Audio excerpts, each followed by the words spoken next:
ሰበር ዜና። ወይኔ ዛሬ እንዴት ደስ እንዳለኝ ጋይስ! ድምፄ ባይዘጋ ኖሮ እንደዚህ ወደ ሰማይ ማለት ነው እየዘለልኩ ነበረ ወደ እናንተ የምመጣው። ኧረ ሳምሪ ምን ሆነሽ ነው? ተረጋጊ፣ ሰከን በይ። መጀመሪያ ሰላም በይን እንደምትሉኝ አምናለሁኝ። ስለዚህ ሰላም ልበላችሁ እናንተ ከማለታችሁ በፊት ማለት ነው።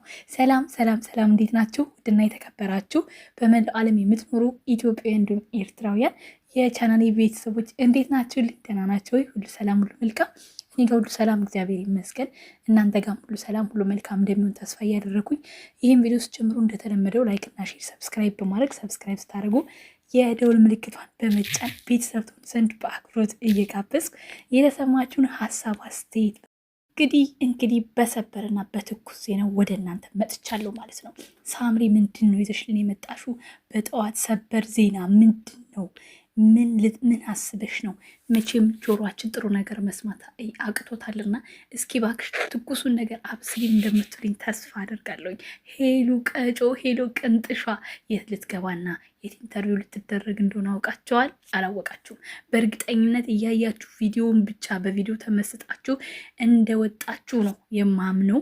ልብ ያለው ሰው ካለ እንደኔ ይረዳዋል። ካልሆነ ግን እነዚህ ሰዎችም አልተረዱትም ቤተሰቦቻችን። ስለዚህ እኔ ማስረዳት አለብኝ ብዬ ነው ወደ እናንተ ከቻልኩትኝ። በእርግጥ ሄሉሻ የለቀቀችው ሾርት ቪዲዮ ነው፣ ግን ደግሞ ለማስታወቂያ ስለሆነ ከዛ የተቀረጸውን ስለሆነ ተቆርጦ የሚሰጣት ለማስታወቂያ ለእኛ ትልቅ ነገር ማስታወቂያው ይጠቅመናል ብዬ ስለማስብ ነው።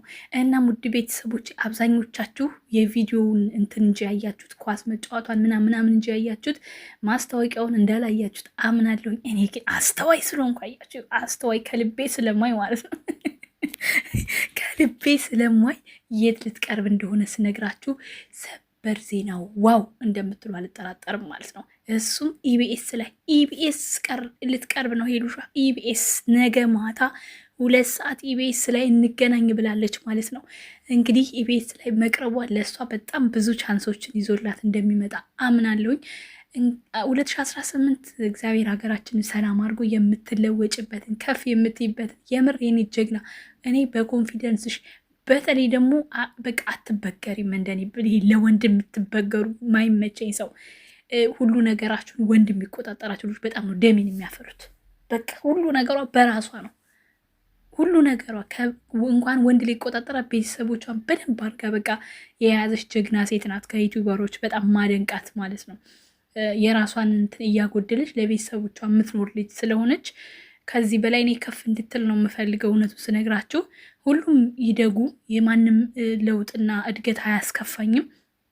ግን ደግሞ እንደዚህ ሰከን ብሎ በቃ ከራስ ቅድሚያ ለቤተሰብ ሰጥቶ እንደገና ደግሞ ይሄ ወንድ ገለመሌ ሳይባል ራሱን ኩርት አድርጎ ቤተሰቡን የሚያኮራ ሴት ልጅ ሳይ ደግሞ እኔ በቃ እኔን ያየሁት በዛ ሰው ውስጥ በዛ ሴት ውስጥ ራሴን ያየኋት ስለሚመስለኝ በጣም ነው ለማበረታታት የምጥረው። እና ሄሉ ነገ ኢቢኤስ ላይ መቅረቧ ብዙ ቻንስ አለው። እናንተ ቤተሰቦቿ ደግሞ የሚጠበቅባችሁ ለምሳሌ እኔ ኢቢኤስን አልከታተለውም። በጣም አጀንዳ ካለ አንዳንዴ ሰዎች ሲያሰራጩት ካየው ነው ገብቼ ሙሉንም አላይምሱንም ብዙ ማይመቹ ነገሮች ስላሉ ማለት ነው። ነገር ግን እኛ አሁን ልክ እንደኔ ማያዩት ማይመቻቸው ሰዎች አሉ። ሄሉን የምትወዱ ተመቻችሁም አልተመቻችሁም ግን ገብታችሁ ቪዲዮን ይውላት፣ ጥሩ ኮሜንት ጻፉላት፣ ገንቢ ኮሜንት። ምክንያቱም ቪዲዮዎች ቫይራል የሚወጡት በላይክ እና በኮሜንት በእይታ ነው። ስለዚህ ቪዲዮ ቫይራል ሲወጣ በጨዋታ መካከል ቻናሏንም ማስተዋወቃ ስለማይቀር ለእሷ በጣም ብዙዎች ጋር የመድረስ እና ቻናሏ በአጭር ጊዜ ውስጥ የተሻለ ቦታ የሚደርስበት እድል ይኖሯል ብዬ አስባለሁኝ። ስለዚህ ቪዲዮን ስታዩ ላይክ አድርጋችሁ እንዲሁም ደግሞ ፕሪሚየር ይመስለኛል የሚለቀቀው ልክ እንደ ላይቭ ይመስለኛል፣ ያላቀም ኢቢኤስን እንደ ላይቭ ከሆነ በኩል ሰዓት 2 ሰዓት ጠብቀን ባንሰማው ራሱ ከፍተን በኩል ሰዓት ብንገባላት በደንብ ቫይራል ይወጣል ማለት ነው። ከዛ በኮሜንትም ማናት የሚል ሰዎች ብዙ ሰዎች በንግግሯ እዛ ጋር በምታደርገው ኢንተርቪው ማናት የሚል እሷን ይፈልጋሉ ማለት ነው። ቤቷ ገብተው ደግሞ ያው አይወጡም። በተለይ የድሮ ቪዲዮዎቿን ሲያዩ ከሄሉ ቤት የሚወጣ እንዲያውም ማለት ነው። ትላንትና ስልኬን ከፍት ሳረግ እናቴን ፕራንክ ያደረገችበት የገጠር ልብስ ለብሳ ምናምን እሱ መጣልኝ። ታውቃላችሁ ዩቲዩብ ያድሳል፣ እንደ አዲስ ቫይራል ያወጣል ቪዲዮዎችን እና ለአዳዲስ ሰዎች ኦዲየንሶች ሲመጡ ወደፊት ያወጣል የድሮውን ቪዲዮ እና እሱን አይቼ ሳቄ የመጣው እንደ አዲስ ትውስታዎችን ቁጭ እያየውኝ ብታምኑም ባታምኑም እና የሄሉ ቪዲዮዎች ከኋላ የነበሩት በተለይ የማይጠገቡ በቃ እንዴት ብዬ ልንገራቸው ብዙ ነገራችንን ፍንትው አድርገው የሚያሳዩን ቪዲዮዎች ስላሏት በቃ ሲጀመር ፕራንኮቿ ራሱ ጠንከር ያሉ ናቸው፣ ይለያሉ።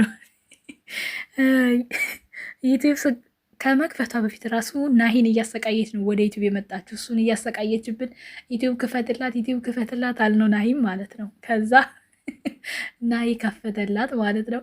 እንደውም ይመስለኛል የመጀመሪያ ካልተሳሳትኩኝ የመጀመሪያ ቪዲዮዋ ልሞሸር ነው ምናምን ብላ ብቻ አሁን እንደዚህ ነገር ነው እና እርግጠኛ ነኝ አሁን እንደዚህ አካባቢ ነው ቪዲዮዎቿ።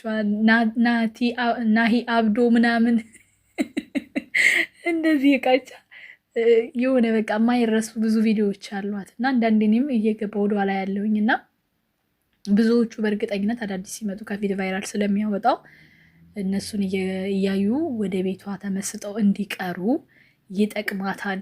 ስለዚህ እንደምንም እያላችሁ ቪዲዮ ላይክ እያረጋችሁ ማትወዱት እንኳን ብትኖሩ ያንን ፕሮግራም ለእሷ ስትሉ እዩላት ቫይራል እንዲወጣ ለማለት ነው። በጣም ደስ ብሎኛል። ሄሉሻ ከጠበኩት በላይ ታውቃላችሁ ኢቢኤስ ላይ እና ሰይፉ ላይ መቅረብ በጣም አስቸጋሪ ናቸው። ሰይፉ የሚያቀርባቸው ሰዎች ከ10 አንድ ነው የሚመቹ። በነገራችን ላይ ብዙ ጊዜ እነዚህ በልቃጣ እንደዚህ ግላ ምናምን ቲክቶከሮች ምናምን ስለሆነ አይመቸኝም።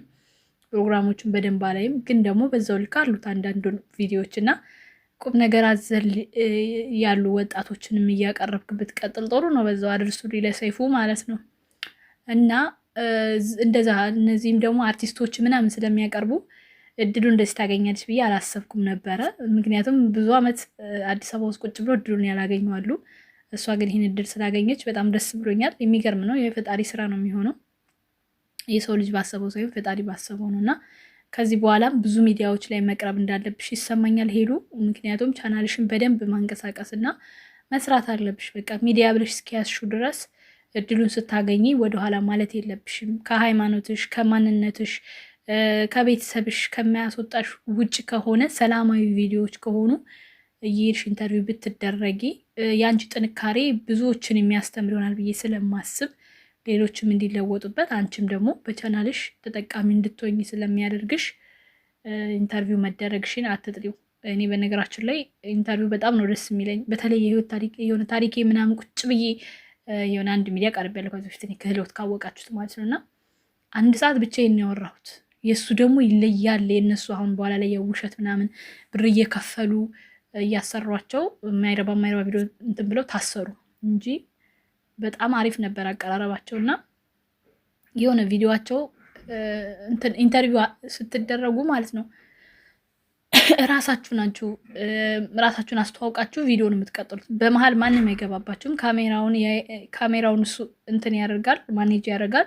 እናንተን ጠያቂ የላችሁም። የህይወት ታሪካችሁን ልክ እንደ ፊልም ራሳችሁ ናቸው የምትገልጹት። ለዛ በጣም እወደዋለሁኝ። እኔ አሁን እንትናም ደስ ይለኛል፣ እዮሃ ሚዲያ በጣም ደስ ይለኛል። አዳማጭ ነው። ምንም በመሀል እየገባ ጥያቄ የሚጠይቅም ቢሆን ማለት ነው። ይሄ ጋቢ ማን ነው ደግሞ ጋቢ አልኩኝ፣ ጥሩልኝማ ኧረ የሆነ አንድ አለ ይሄ እነ ወሽመጤን ያቀረባቸው። እሱ ደግሞ የማይመቸኝ ሰው ቢኖር እሱ ሰው ምንም በቃ ሰውን ሁሌ ዲስሪስፔክት እያደረገ የሚያወራ ሰው፣ የሚንቅ ሰው በቃ መንፈሳዊ ያጫውተዋል፣ ግን የሚንቅ ሰው በቃ አይመቸኝም። እኔና እሱ ሚዲያ ላይ ብቀርብ ራሱ ተጣልተን እንደምንለያይ ነው የምነግራቸው። በህይወቴ ሰው የሚንቅ ሰው አይመቸኝም። ማን ከማን ያንሳል? የሰው ልጅ እኩል ነው። እኔ እንደዛ ነው የሚያምነው። ስለዚህ የሚንቅ ሰው የሆነ ሰው ገምቸው ምናምን ኢቨን እኔ አሁን በጣም ብዙ ዩቲዩበሮች ቁጥራቸው አለኝ፣ ግን አላወራቸውም። እንዲሁ በአየር ላይ በወዳቸው ደስ ይለኛል። ሳወራቸው ከተለጠጡብኝ የሆነ ነገር ካሉ ያ ፍቅሬ ምናምን ማጣው መስሎ ስለሚታየኝ ደስ አይለኝም እና አላወራቸውም። የእያንዳንዳቸው ቁጥር አለኝ እና አይመቸኝም ዩቲዩበር በውስጥ ብዙ ማውራት ማለት ነው። እና ግን ዞሮ ዋናው አላማዬና ታርጌቴ ሄሉ ከዚህ በላይም ሌላ ቦታ እንድትቀርብ ስለምፈልግ እንዲገፋፋት ነው ይህን ቪዲዮ የምሰራላት። ጥሩ ሚዲያዎች ዝም ብሎ እንደዚህ ዛምዛም ሳይሆን ጥሩ የሚባሉ አስተማሪ ልክ እንደ ዮሃ ሚዲያ ያሉ አስተማሪ ሚዲያዎች ላይ ብትቀርቢ ሌሎች ታሪክሽ ቢወራ በደንብ ጥንካሬሽን ያሳያል ብዬ ስለማስብ ነው። ለማንኛውም ውድ ቤተሰቦች ቪዲዮ ከተመቻችሁ ላይክ፣ ሼር፣ ሰብስክራይብ በማድረግ ቤተሰብ ሁኑ። ሰብስክራይብ ስታር ቪዲዮ እንኳን ተጫኑ። በሌላ ቪዲዮ እስከምንገናኝ ወዳችኋለሁ። መልካም ጊዜ። ቻው ቻው።